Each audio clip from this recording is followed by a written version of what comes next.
دنیا میں جو بھی انسان آتا ہے وہ ایک مقررہ وقت کے لیے آتا ہے۔ اس وقت کو پورا ہونے کے بعد اس انسان کو یہ دنیا چھوڑ کر جانا پڑتا ہے۔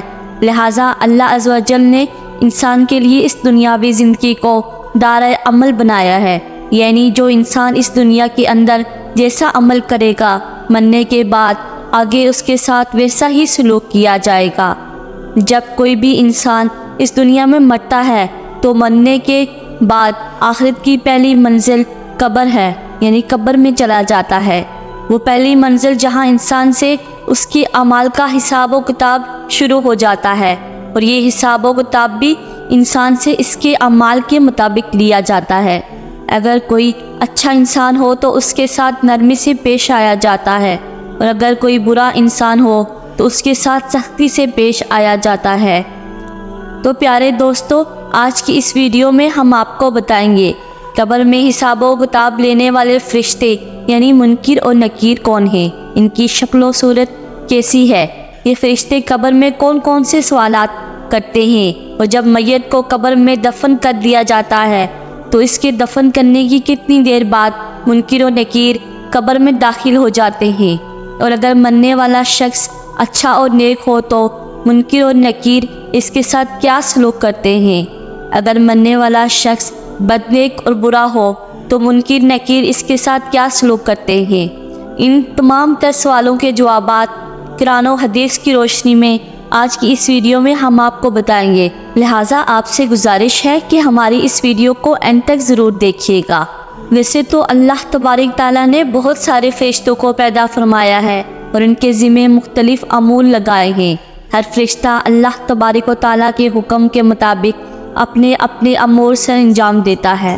اسی طرح اللہ تبارک و تعالیٰ نے دو خوفناک فرشتوں کو بھی پیدا فرمایا، جن کو منکر نکیر یا نکیرین یا عرف عام میں قبر کے فرشتے کہا جاتا ہے۔ تخلیقی آدم کے بعد اللہ تبارک تعالیٰ نے ان دونوں فرشتوں کے سپرد یہ کام کیا ہے کہ یہ ہر مرنے والے انسان سے اس کی قبر میں سوال و جواب کریں گے۔ جب کوئی انسان مر جاتا ہے تو اس کے ورثاء اس کو قبر میں دفن کر دیتے ہیں، اس کو دفن کر کے جانے لگتے ہیں تو ان کے قدموں کی آہٹ کو یہ مرنے والا شخص سن رہا ہوتا ہے۔ ابھی یہ ورثاء مردے کو دفن کر کے کچھ دور ہی جاتے ہیں کہ دو خوفناک شکل والے فرشتے زمین کو چیرتے ہوئے قبر میں داخل ہو جاتے ہیں۔ یہ دونوں فرشتے ہر انسان کے سامنے اس کے اعمال کے مطابق ظاہر ہوتے ہیں۔ اگر مرنے والا شخص نیک تھا تو یہ دونوں فرشتے خوبصورت اور نورانی شکل میں ظاہر ہوتے ہیں، اگر مرنے والا شخص گناہگار اور اللہ تبارک و تعالیٰ کا نافرمان تھا تو یہ دونوں فرشتے انتہائی خوفناک شکل میں ظاہر ہوتے ہیں، جن کا کوئی تصور بھی نہیں کر سکتا۔ جیسا کہ حدیث پاک میں آتا ہے کہ حضرت ابو ہریرہ رضی اللہ تعالیٰ عنہ سے روایت ہے کہ رسول اللہ صلی اللہ علیہ وسلم نے ارشاد فرمایا، جب میت قبر میں دفن کر دی جاتی ہے تو اس کے پاس دو نیلی آنکھوں والے فرشتے آتے ہیں، ایک کا نام منکر اور دوسرے کا نام نکیر ہوتا ہے۔ یہ دونوں فرشتے اس مرنے والے سے سوال کرتے ہیں، من ربو کا، تیرا رب کون ہے؟ اگر تو مرنے والا شخص نیک ہو تو وہ جواب دیتا ہے، میرا رب اللہ تبارک و تعالیٰ ہے۔ اس کے بعد دوسرا سوال کیا جاتا ہے، ما دینو کا، کہ تیرا دین کون سا ہے؟ اگر وہ مرنے والا شخص نیک ہو تو وہ جواب دیتا ہے، میرا دین اسلام ہے۔ اس کے بعد حضور اکرم نور مجسم صلی اللہ علیہ وسلم کو سامنے پیش کیا جاتا ہے اور سوال کیا جاتا ہے، من نبیو کا، تیرا نبی کون ہے؟ ایک اور دوسری روایت کے مطابق یہ پوچھا جاتا ہے کہ تو اس ذات کے بارے میں دنیا میں کیا کہا کرتا تھا؟ اگر مرنے والا شخص نیک ہو تو وہی جواب دیتا ہے جس طرح وہ دنیا کے اندر حضور اکرم صلی اللہ علیہ وسلم سے محبت کیا کرتا تھا۔ وہ جواب دیتا ہے، یہ میرے پیارے نبی حضرت محمد صلی اللہ علیہ وسلم ہے۔ پیارے دوستو، یہاں پر آپ کو یہ بھی بتاتے چلے، قبر کے اندر حضور صلی اللہ علیہ وسلم کی پہچان اسی شخص کو ہوگی جو دنیا کے اندر ہمارے پیارے نبی حضرت محمد صلی اللہ علیہ وسلم سے بے انتہا محبت کرنے والا ہوگا۔ وہی شخص قبر میں حضور اکرم صلی اللہ علیہ وسلم کو پہچان سکے گا، جو دنیا میں ان کے نام پر اپنا سب کچھ قربان کرتا تھا، اور جو شخص دنیا میں حضور اکرم صلی اللہ علیہ وسلم سے حسد اور بغض رکھتا تھا، وہ قبر میں ہرگز حضور اکرم صلی اللہ علیہ وسلم کی شان کو پہچان نہ سکے گا۔ جب فرشتے میت سے یہ 3 سوال کر لیتے ہیں، مرنے والا شخص ان تینوں سوالوں کے ٹھیک ٹھیک جواب دے دیتا ہے، تو اس کے بعد منکر اور نکیر مرنے والے شخص سے کہتے ہیں، ہم کو پتہ تھا کہ تو یہی جواب دے گا۔ اس کے بعد اس نیک شخص کی قبر کو 70 ہاتھ وسیع کر دیا جاتا ہے، اور اس کی قبر میں جنت کی کھڑکی کو کھول دیا جاتا ہے۔ اس کی قبر جنت کے باغوں میں سے ایک باغ بن جاتی ہے، اور وہ قبر نور سے منور کر دی جاتی ہے۔ اس کے بعد منکر نکیر اس نیک شخص سے کہتے ہیں کہ اب تم سو جاؤ اور آرام کرو۔ اس وقت وہ نیک شخص منکر نکیر سے کہتا ہے، میں اپنے گھر والوں کے پاس جانا چاہتا ہوں تاکہ میں ان کو اپنے اچھے انجام کا بتا سکوں۔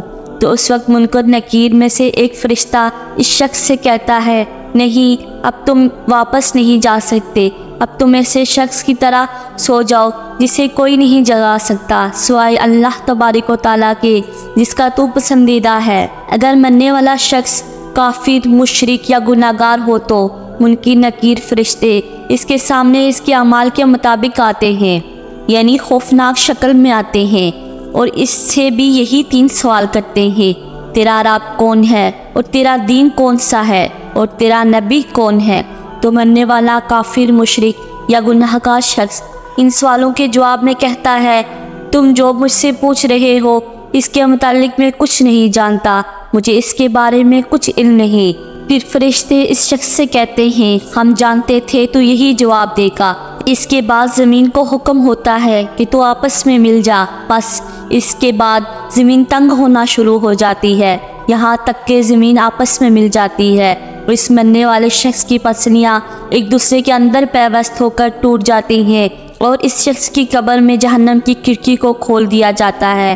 اس کی قبر کو جہنم کے گڑھوں میں سے ایک کڑا بنا دیا جاتا ہے، یہاں تک کہ یہ شخص قیامت تک اسی عذاب کے اندر مبتلا رہے گا۔ پیارے دوستو، بات کرتے ہیں منکر نکیر۔ اللہ تبارک تعالیٰ کے کتنے بڑے فرشتے ہیں، ان کی شکل و صورت کیسی ہے؟ تو اس کے متعلق حدیث پاک میں آتا ہے کہ منکر نکیر 2 بڑے بڑے قد کے فرشتے ہیں۔ یہ فرشتے اتنے بڑے ہیں کہ ان کے دونوں کندھوں کا درمیانی فاصلہ 3 دن کی مسافت ہے، اور بعض روایات کے مطابق 3 ماہ کی مسافت ہے۔ ان دونوں فرشتوں کا رنگ سیاہ، اور ان دونوں فرشتوں کے بڑے بڑے بال ہیں جو سر سے لے کر پاؤں تک آتے ہیں، اور ان دونوں فرشتوں کی آنکھیں بڑی بڑی دیگ کی طرح ہیں جو سیاہ رنگ کی اور نیلے رنگ کی ہیں، اور ان دونوں فرشتوں کے لمبے لمبے دانت ہیں جن دانتوں کے ذریعے یہ زمین کو چیرتے ہوئے قبر میں داخل ہوتے ہیں۔ حضور اکرم صلی اللہ علیہ وسلم نے ارشاد فرمایا، ان دونوں فرشتوں کے پاس اتنا بڑا ہتھوڑا ہے کہ اگر روح زمین کی تمام انسان اور جنات مل کر بھی اس ہتھوڑے کو اٹھانا چاہیں تو اس کو اٹھا نہ سکیں گے۔ جب یہ ہتھوڑا کسی گناہ گار انسان کو مارا جائے گا تو اس کا پورا جسم اور ہڈیاں ریزہ ریزہ ہو جائیں گی، اور ایک دوسری روایت میں آتا ہے کہ حضور اکرم صلی اللہ علیہ وسلم نے ارشاد فرمایا کہ جب یہ ہتھوڑا کسی انسان کو پڑے گا تو وہ راکھ بن جائے گا۔ پیارے دوستو، حضور اکرم صلی اللہ علیہ وسلم نے ارشاد فرمایا کہ قبر آخرت کی منازل میں سے سب سے پہلی منزل ہے۔ اگر کسی شخص نے اس سے نجات حاصل کی تو آگے کا معاملہ آسان ہے، اور اگر کوئی شخص قبر سے نجات حاصل نہ کر سکا تو آگے کا معاملہ اس سے کہیں زیادہ دشوار ہے۔ اللہ تبارک و تعالیٰ سے دعا ہے کہ اللہ تبارک و تعالیٰ ہمیں نیک اعمال کرنے کی توفیق عطا فرمائے، اور ہمیں عذاب قبر سے بچائے، اور آخرت میں ہمیں حضور اکرم صلی اللہ علیہ وسلم کا جنت میں پڑوس نصیب فرمائے۔ آمین ثم آمین۔ تو کیسی لگی آپ کو آج کی ویڈیو؟ امید کرتی ہوں کہ اچھی لگی ہوگی۔ ویڈیو اچھی لگی ہو تو اس کو لائک کر دیجیے گا، اور میرے چینل وائس آف عمل کو سبسکرائب کر دیجیے گا۔ ملتے ہیں ایک اور نئی ویڈیو کے ساتھ، دعاؤں میں یاد رکھیے گا۔ اللہ حافظ۔